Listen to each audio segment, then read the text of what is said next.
Welcome to Live from Mars, your new go-to pop music podcast.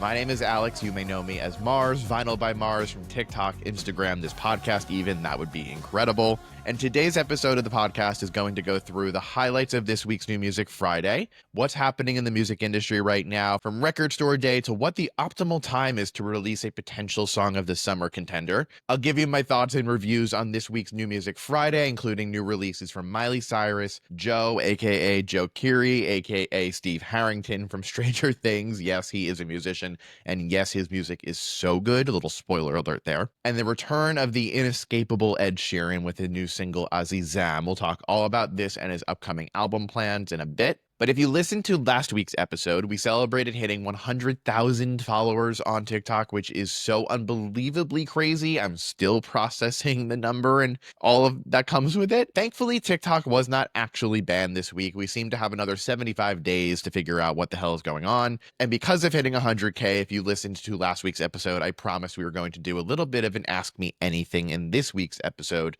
It's been a while since we sat down to get to do one of these, so I'm excited for you guys to get to know me a little bit better. So we'll go through some of your submitted questions. But before I get into the meat of this week's episode, if you were not already following and subscribed to the podcast on Apple Podcasts, Spotify, YouTube, wherever you were consuming this content, please make sure you do so. It means the absolute world to me. That is how we get the podcast to grow. That is how we get really exciting artists and musicians to come on the podcast, is by getting it to that point. I can see the metrics and a lot of you listen but don't hit that follow button, so please make sure you do so. And if you're feeling extra generous, throw Live from Mars a 5-star rating on Apple Podcasts, Spotify. Much appreciated as always. And without any further ado, let's get into this week's music news stories. So our very first music story of the week is that Record Store Day is this coming weekend. What is Record Store Day, you may be asking? Well, I want to give you guys a little bit of a background on what Record Store Day is, how it works, and this is everything that you're going to need to know if this is your first time going. Record Store Day is a day each year where we get to celebrate independent record stores. You know, that's not your Target, not your Walmart, your Amazon, your Urban Outfitters. These are your independently owned record stores, your neighborhood little record shop. And every year for Record Store Day, there are 100 or so new releases that come out exclusively for Record Store Day. Whether it is coming out for the very first time on Record Store Day and will then be released more widely in the future, that is an option. Or it may be an RSD exclusive, which means it is only available on Record Store Day. The quantities that these are being pressed are extremely limited, and once it's gone, it's gone. So if this is your very first time going to Record Store Day, this is my advice to you on how you can make sure you get exactly what you're looking for. First things first, go to recordstoreday.com and take a look at the list of releases that are coming out this year and make a list of what you actually want to take home. What I like to do is organize it by absolute must-haves, nice-to-haves, and if it's available, I'll try to grab it. Tip number 2, also on Record Store Day, is you can find out what stores near you are participating in Record Store Day. On the Record Store Day website, you can put in your zip code and it will let you know what stores near you are participating. And then the next piece of advice is to actually call the store this coming week. Speak to someone who works at the store, let them know that this is your first time participating in Record Store Day, and if there are specific titles that you are looking to get your hands on, you can ask them if they know how many copies they ordered and how many copies they already received. And the last question I would ask them is, historically, what time do people start lining up? Usually Record Store Day has record stores opening a little bit earlier than normal, maybe 8 a.m., 9 a.m., 10 a.m. It depends where you are and what your store wants to do. And in years past, when my record store tells me that people tend to line up around 4 or 5 a.m., I'll try to get there 30, 45 minutes beforehand to make sure that I'm there earlier than the big rush. So that way I know that I'm guaranteed to get exactly what I'm looking for. Now, for me personally, this year's Record Store Day is a little bit different than years past. I'm not going to be able to go to my usual record store because I'm going to be out of town for the day, and there aren't as many releases that I'm dying to have, and that kind of just speaks to the way that I've been collecting vinyl over the last 6 months to a year. I've definitely slowed down my vinyl consumption. I am not buying as much because I'm not spinning as much. I've been going out, I've been traveling a lot, I've been out and about more than usual, so I'm not really in my apartment sitting down just listening to a record without anything else to do. If I end up getting to Record Store Day this year, the releases that I am looking for are Taylor Swift and Post Malone Fortnite. I'm sure every one of you listening to this is probably wanting that as well, and from what I'm seeing online, there's going to be enough to go around. Number 2 is Olivia Dean's with Love. I believe this one is pressed on purple vinyl, and it includes 4 songs, one of which is her cover of You Can't Hurry Love. Olivia Dean is one of my favorite artists. She seems to consistently be participating in Record Store Day, so I'm definitely going to try to get my hands on that. And then the last one that would be a nice to have, that is going to be the most competitive one to probably get if you're a pop music fan, is the Wicked soundtrack. This is being pressed on 1 green glitter disc and 1 pink glitter disc, and it's limited to, I believe, just 2,000 copies, which is crazy tight. So that one's going to be insanely hard to get. So I don't have high hopes for it, but it'd be a cool one to grab if I can get it.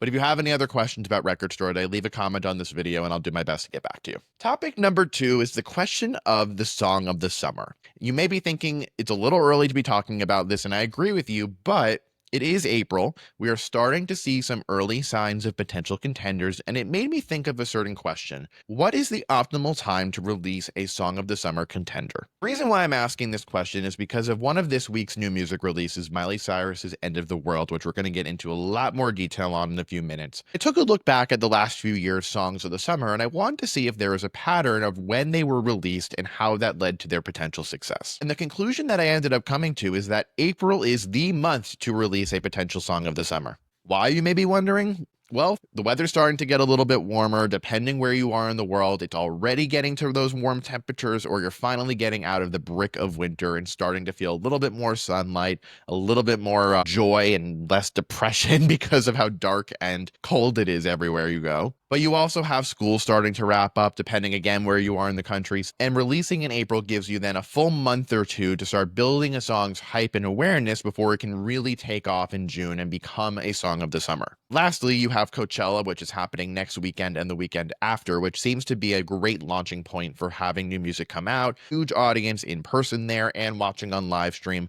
posting on social media to have your song go super viral. And let's take a look back at the last few years' Songs of the Summer. 2021, I would say the main Song of the Summer was Good For You by Olivia Rodrigo.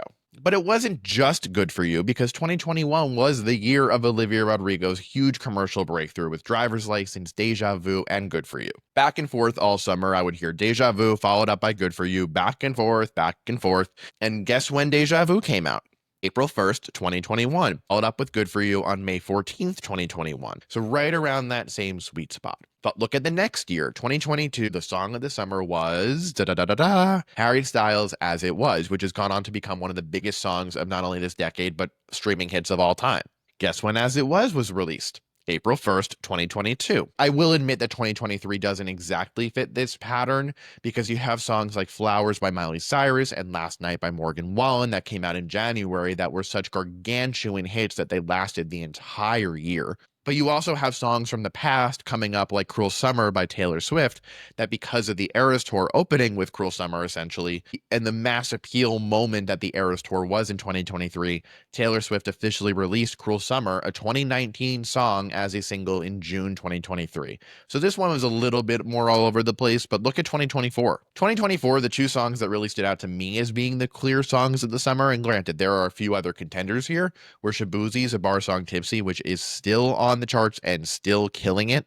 In fact, I saw a tweet the other day that said A Bar Song Tipsy officially surpasses Uptown Funk by Mark Ronson and Bruno Mars on the Billboard Hot 100 this week to become the 2nd biggest hit of the 21st century and the 6th biggest hit of all time. But Shaboozie's A Bar Song Tipsy, when did that come out? April 12th, 2024. And then the other big contender was Sabrina Carpenter's Espresso, which came out on April 11th, 2024. So we are seeing a trend over the last few years where April springtime releases give enough breathing room for a song to grow in popularity to become a Song of the Summer, but also as a really great launching point to have this huge cultural moment. So it's April 2025. What songs do you think are going to be Songs of the Summer contenders? I've been thinking about this all week in preparation for today's episode, and I transparently am having a really hard time thinking of what is going to be a Song of the Summer. It may not even be out yet, potentially. But when you look at what's trending right now on streaming, and you're looking at these global Spotify charts, so many of the songs in the top 50 in the United States are songs that are already out for a long time. You have Die With a Smile by Lady Gaga and Bruno Mars, that's at number 8 on the top 50 US charts. That came out last August. Sports Car by Tate McRae is a potential contender. You have Pink Pony Club by Chapel Rome, which was big last year as well. You have Timeless by The Weeknd and Playboi Carti, which came out last year. That's continuing to live on and on. Birds of a Feather by Billie Eilish came out last May and has gone on to become one of her biggest hits ever. That is still doing extremely well. But if I had to look at a few potential contenders from 2025, one of them that I have my eye on is Drake's Nokia. That is streaming incredibly well. Granted, Drake has had a very messy last year or so because of his beef with Kendrick Lamar, but Nokia seems to be the one song that's really performing well from his February release, Some Sexy Songs for You with Party Next Door. Luther by Kendrick Lamar and SZA, that came out as part of Kendrick's GNX album at the very tail end of last year. And one that I have my eye on, depending how it performs in the next few weeks, is Miley Cyrus's End of the World. But I do think it's still too early to tell what's going to be Song of the Summer right now, so keep your eyes on it and let me know what you're thinking. And that is our music news rundown for the week. Now let's get into this week's New Music Friday releases that I'm dying to tell you guys about. The biggest and most exciting New Music Friday release of this week for me personally was Miley Cyrus's trifecta of Prelude, Something Beautiful, and End of the World. To bring you up to speed, Miley Cyrus announced at the tail end of 2024 in a Harper's Bazaar interview that she has a new album coming out in 2025 called Something Beautiful. Miley shared that Something Beautiful is deeply inspired by Pink Floyd's The Wall album, but more glamorous, more high fashion, because that's Miley for you. But working to create something that is timeless with incredibly bold visuals, a different sonic palette than you're used to hearing from Miley Cyrus. And the message of Something Beautiful is going to be focused on the act of healing. The album is executive produced by Miley and Sean Everett, and we now have 3 songs from the album, which I mentioned, and let's get into each one of them. After Miley released the trailer for the Something Beautiful visual album, we got our first taste of the music by hearing Prelude and Something Beautiful, the title track. Prelude is a spoken word introduction to the world of Something Beautiful that is very synth inspired. It feels very Stranger Things. It actually reminded me a ton of Handstand on Miley's last album, Endless Summer Vacation, which also has a spoken word intro. It comes around halfway into the album, but it starts off very ethereal before it transcends into this incredibly glitchy experimental song, which I am obsessed with still to this day. So it's really exciting to see something similar happening on Something Beautiful. Then you get into the title track, and Something Beautiful may just be the best Miley Cyrus song we have gotten in at least 5 years, possibly throughout her entire career. What starts off with Miley performing as this jazz age, soulful R&B ballad just completely devolves into utter chaos and mayhem in the best way possible. And the distinction between these two parts of the song, where one part is very R&B soulful, laid back, Miley's vocals soaring, compared to the progressive, psychedelic, experimental rock half of the song, where Miley's vocals are a little bit more muffled. She is literally screaming for bloody murder. It is insane. It intelligently represents the balance between calmness and chaos in Miley's journey of healing. You also have the balance of peace versus the pressures of modern day beauty. Miley is showing off true artistry better than she has, and I can't even tell you how long. But what did we learn from Prelude and Something Beautiful? More than anything, Miley Cyrus isn't chasing hits right now. What I really respect about Miley is that consistently throughout her career, she has shown us that when she has a huge commercial success, she doesn't go the safe route and try to follow it up with something that she knows will land and be just as successful, if not more successful than what preceded it. Each time that she's had this huge commercial breakthrough, she takes a sharp left turn in the opposite direction and goes into this more experimental lane. You saw that in 2013 with Bangers, followed up by Miley Cyrus and her Dead Pets in 2015. Incredibly experimental, released as a free album when it originally was released, completely defied what anyone expected to get musically from Miley Cyrus at that point in her career, working very closely with the Flaming Lips and going complete avant-garde. And right now we're seeing it again with Something Beautiful. We had 2023's Endless Summer Vacation, which included the monster hit Flowers, probably the biggest hit of Miley's entire career. And what did Miley do with her new music? She didn't go in to try to create another Flowers. She's choosing again to go more towards this avant-garde experimental direction with a song like Something Beautiful, what you're getting from Prelude, by doing this visual album that is bringing in different decades and subgenres that Miley hasn't really touched before. Of the 3 songs we've gotten from Something Beautiful so far, there is no doubt in my mind, and probably anyone else's, that End of the World is the most commercially viable song of these 3. Let's pretend it's not the end of the world.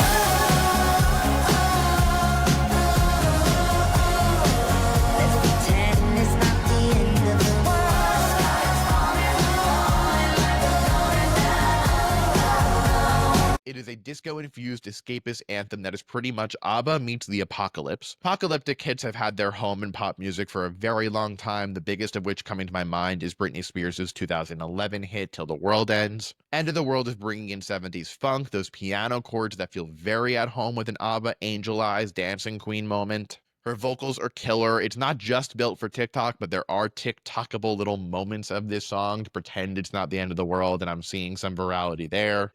But what I really am appreciating about Miley and End of the World is that this is the lead single from an A-list pop star's 9th studio album, and it is 4 minutes long. There are basically 2 bridges in this song. There is no restrictions on trying to make this song as short and snappy as possible to guarantee its chart success. I put up a whole video on my TikTok and Instagram about my first impression review of End of the World, so go check that out if you're interested in hearing more on Miley's new music. Ed Sheeran is also back with new music. His new song, Azizam, is serving as the lead single off his upcoming album called Play. I wanna be nowhere but here with you now. I wanna be one in the space, and if love's just a game, come and play.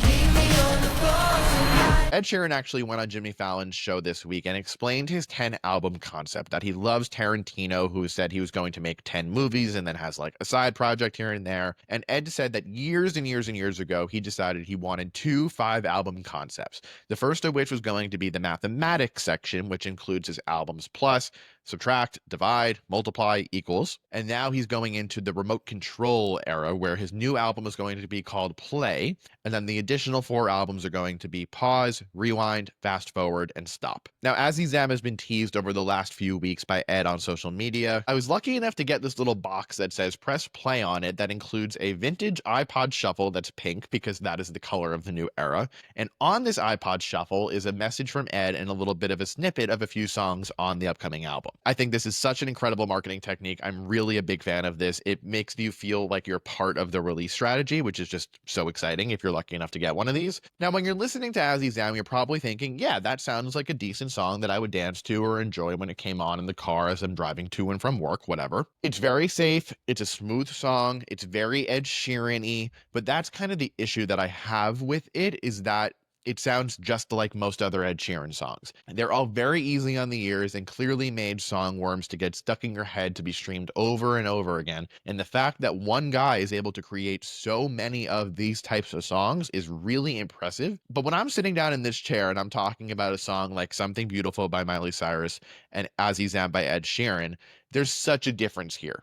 Both artists are incredibly established at this point. Both of them have proven their artistries over the courses of their careers. But when you have an artist like Miley, who has been in this business for 20 plus years at this point, creating a song like Something Beautiful that is so experimental, that is having her play into different choices that are not safe choices at all. And then you have a song like Azizam, which, yes, it's bringing in Eastern instrumentation. It's reflective of Ed's travels throughout the world over the last few years. It feels like you put into ChatGPT or an AI music software and said, make me a song that sounds like an Ed Sheeran song, but is bringing in a slightly different global perspective, and that is Azizam. This song is going to be heard probably all summer long. It is definitely a contender for Song of the Summer, but it honestly all depends on how tired the general public is of Ed Sheeran's known sound at this point. And the last New Music Friday release I want to put you on to this week is Joe's. Now, Joe, spelled D-J-O, is actually, like I mentioned earlier, Joe Keery. Joe Keery plays Steve Harrington on Stranger Things. I was first introduced to Joe's music back in 2021, 2022 by a friend that I met through TikTok, and I was immediately enthralled by his sound because I love artists like Tame Impala and that psychedelic pop-inspired sound, and Joe's first 2 albums very much touched on that sound. If you're aware of Joe's music, it's because you know the song End of Beginning, which went incredibly viral on TikTok last year. Take a quick listen, I'm sure you'll know it. Just trust me, you'll be fine. And when I'm back in Chicago, I feel it. Another version of me, I was in it. I wave goodbye to the end of beginning.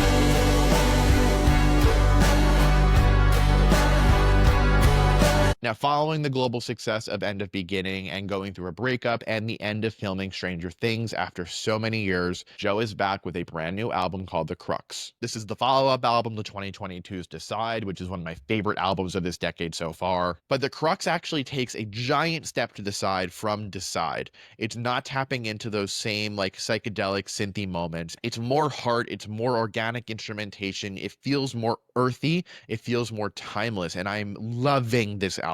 It's a big pivot forward to lush instrumentation that was actually recorded at Electric Lady Studios in New York City.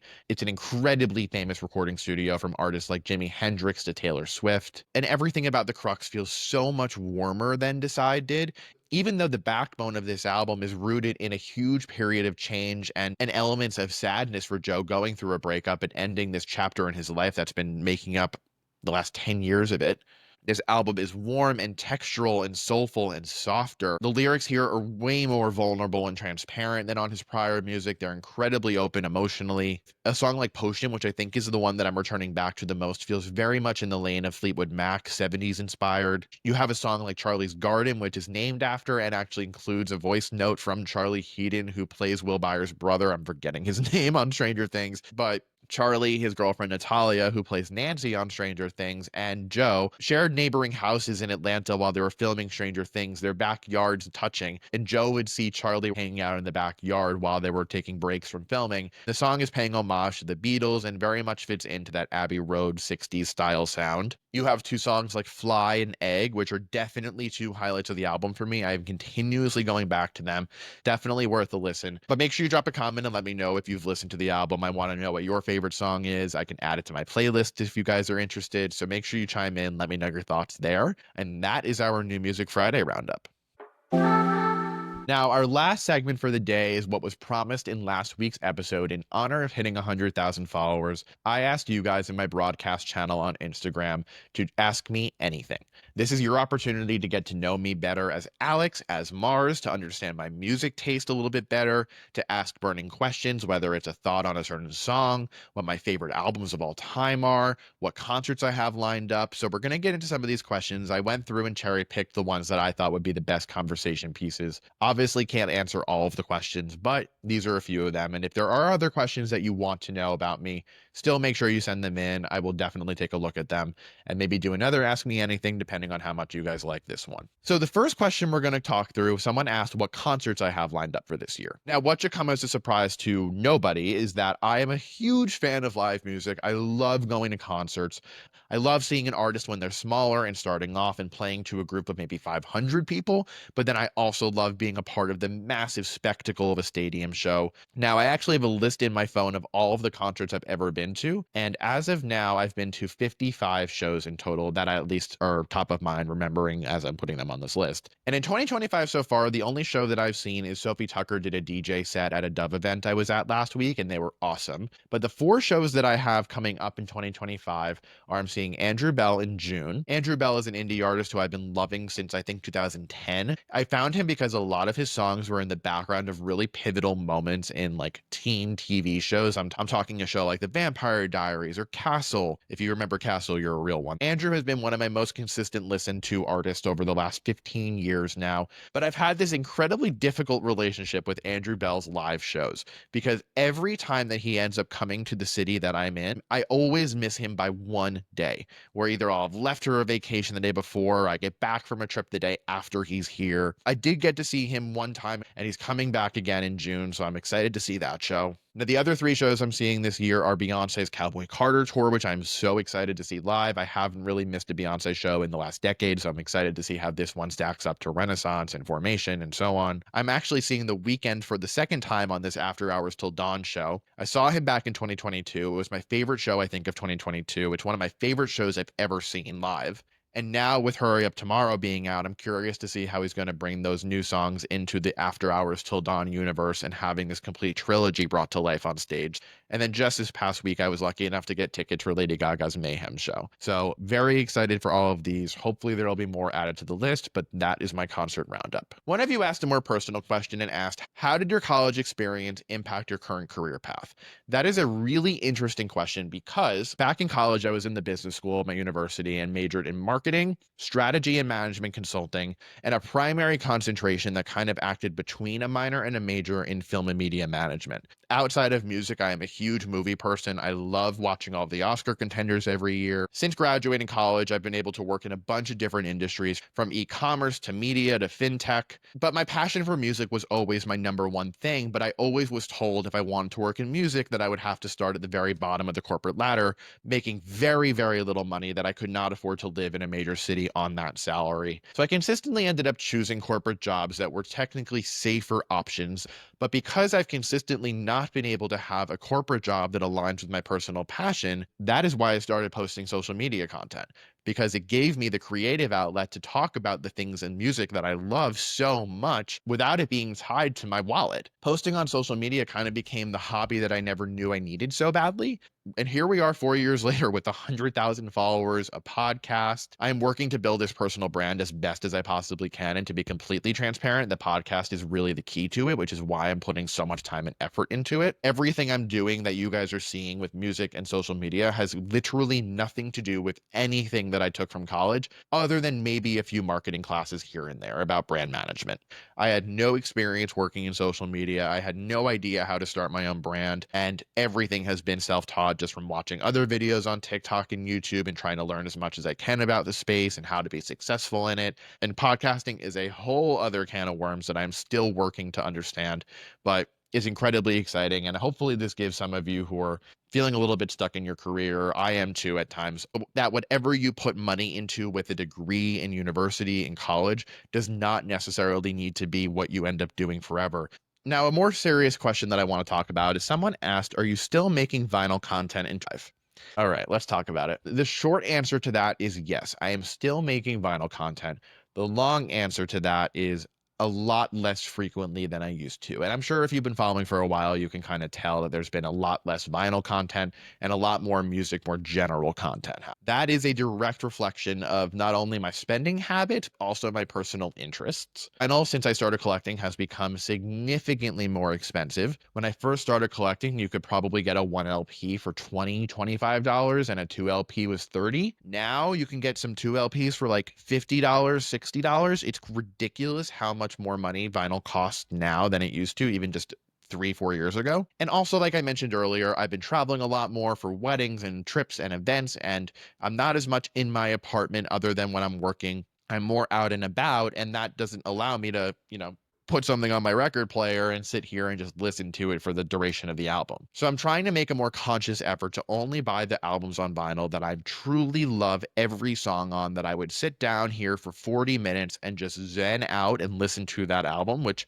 isn't as much as it used to be. Also, a big piece that I've talked about in a few episodes of Live from Mars is that my interest was always in music more generally, about the industry, about charts, about release strategy, about single promotion, about what I think of songs and album reviews. That's where I started creating content, was writing album reviews. I've made a very conscious effort, especially over this last year, to return to those roots, to focus on music more generally rather than being so niched down in vinyl specifically. Because if any of you listening are also vinyl TikTok creators and posting content about vinyl collecting, you may be feeling a similar thing that I felt a while back, where there's only so many times you can talk about how to best store a vinyl record, how to go about cleaning one, what accessories you should buy for it, showing off your collection by an artist or a color or a type of pressing. It got a little bit repetitive for me, and in order to keep things fresh and exciting, that is why I started the Best Worst Fave series, where I was able to bring in an element of music reviews to vinyl, and seeing you guys love those, and then inspired me to go deeper into music reviews and a little bit less on vinyl.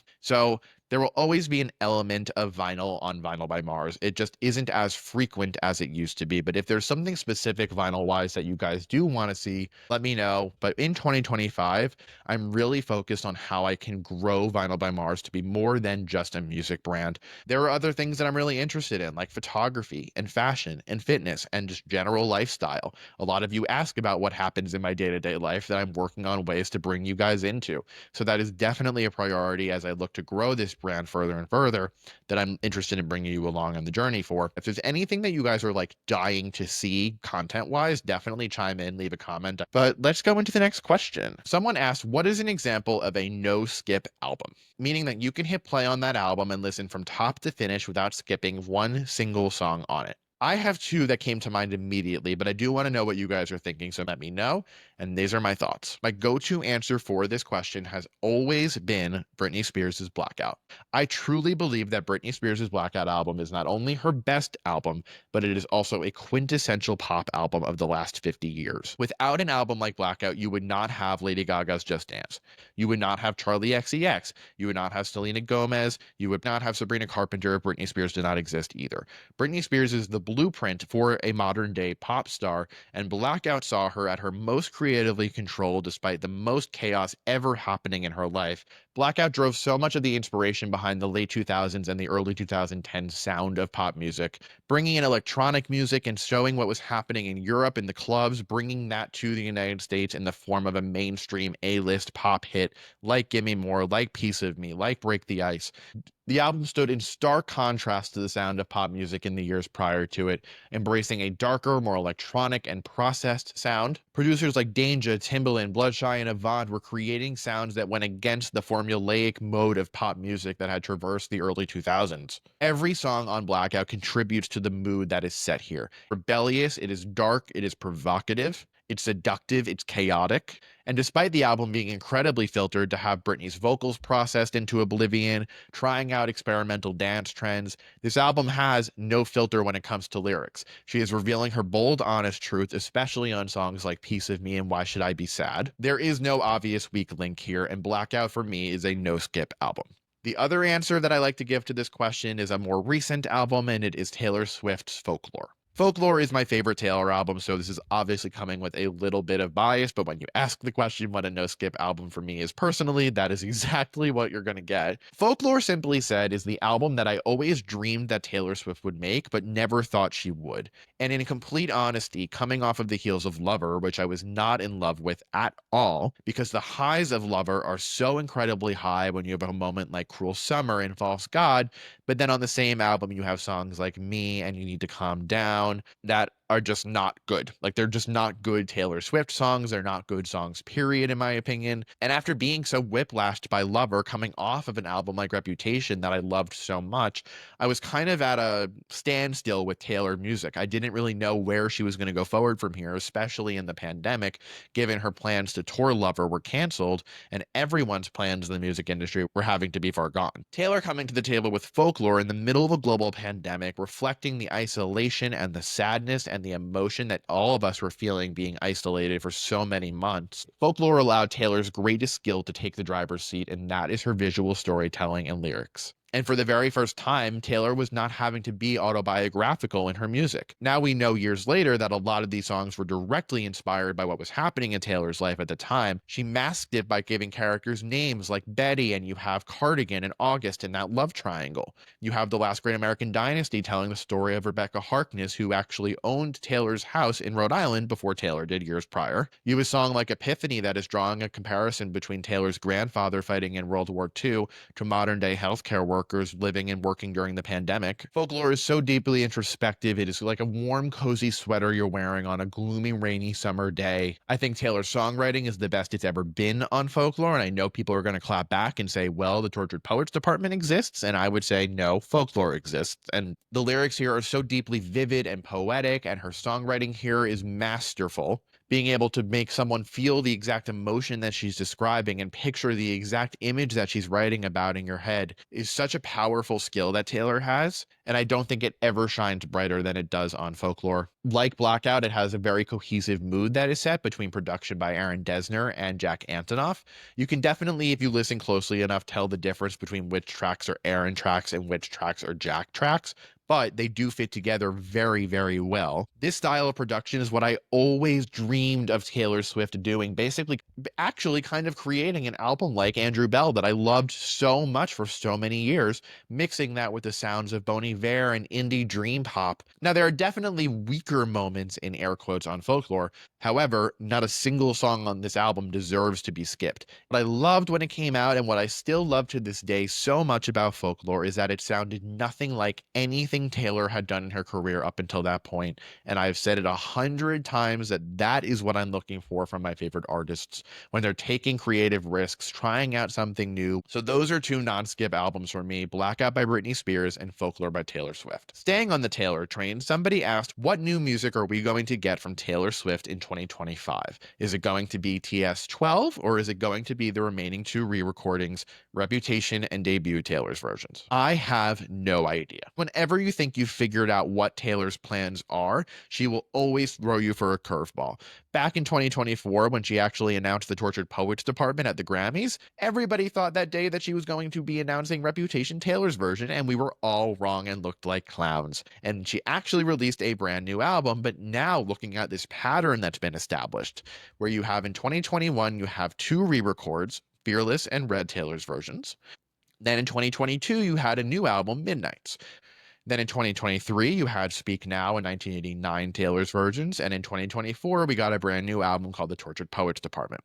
So if you're looking at that pattern where you have two re-records, new album, two re-records, new album, you would think that 2025 is going to be the year we finally get Reputation and Taylor Swift Taylor's versions. However, based on how big of a success the Eras Tour was, Tortured Poets Department, based on how much is happening in Taylor's life, based on the fact that she is always writing new music, I can see her saying, hey, hell with the formula, let me put out another new album now and do TS12. But then on the flip side, this re-recording journey was originally announced back in 2019 during a Good Morning America interview when Lover was being promoted. It has almost been 6 years since that initial interview, and we are still waiting on these final two re-recordings. My original guess was that she was going to release all of the re-recordings by the time the Eras Tour ended, but that obviously did not happen. Making a call like this, whether it's going to be TS12 in 2025 or the last two re-recordings, is basically just flipping a coin. I feel like it would make sense to get these last two re-recordings out so that way she can officially move on and start this new era of her life. But you truly never know with Taylor. So that is just my best guess. Now, the last question I'm going to answer, somebody asked what my favorite color themed playlist of mine is. In case you're not familiar, over on Spotify, I have a collection of playlists that I call the Color Wheel, where every color of the rainbow has a specific Spotify playlist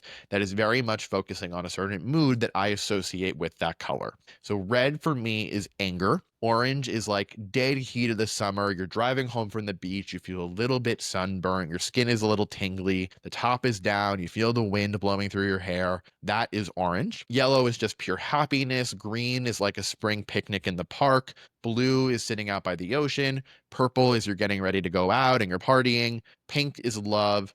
Gray is sadness. Midnight is like a deep, deep navy. It's more like lo-fi synthy music. Is that all? Oh, and maroon is my fall playlist because of, the trees. And the way that I came to making these is that for certain songs, when I'm listening to them, I just immediately will picture a color in my head. It's kind of like synesthesia, but it's not really synesthesia. But certain songs are just so incredibly visual to me. I can't really explain how it comes to me, but it just does, where I'll see a certain color associated with a song and it goes on that playlist. I definitely recommend checking all of them out and letting me know which one of your favorite is. But if I had to pick my favorite, I'm gonna pick orange, because I am such a summer person and I love a summer day at the beach, and like that time at the beach where it's around 4 or 5 o'clock where the sun isn't as strong, but it's still beautiful out. That period is like the absolute happiest you will find me ever.